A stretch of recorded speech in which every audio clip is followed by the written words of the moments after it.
When Russia invaded Ukraine in February, it led to the largest European conflict since World War II.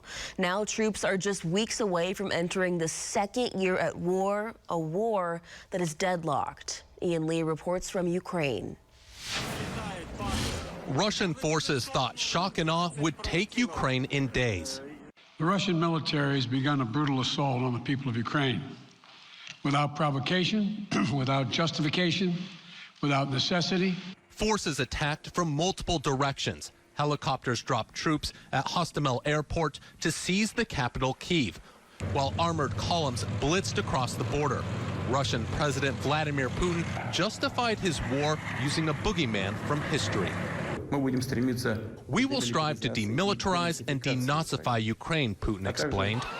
Millions of Ukrainian civilians fled the country, while the West and its allies quickly slapped tough sanctions on Moscow, targeting their economy and energy. Stiff Ukrainian resistance stopped the Russians in their tracks, inflicting heavy casualties and eventually forcing them to flee from around Kyiv. Russian troops left behind a trail of death and destruction, massacring hundreds of civilians in Bucha.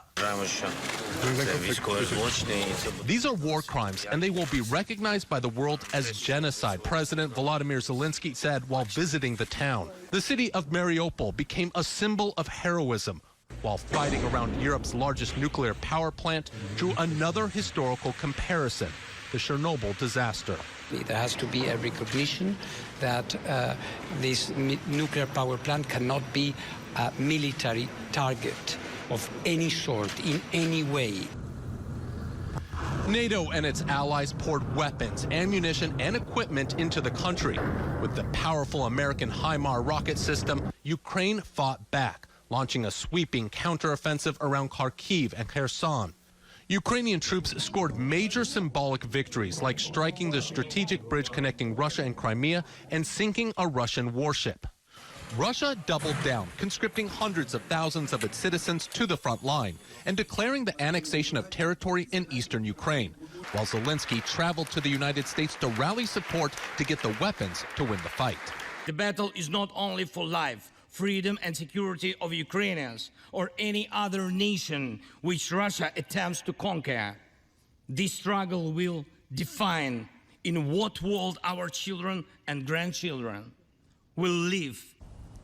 As the year closes, both sides are at a standstill, while Russia is targeting critical civilian infrastructure out of apparent frustration, depriving ordinary Ukrainians of warmth and light during a cold and dark winter. Ian Lee, CBS News, Dnipro, Ukraine.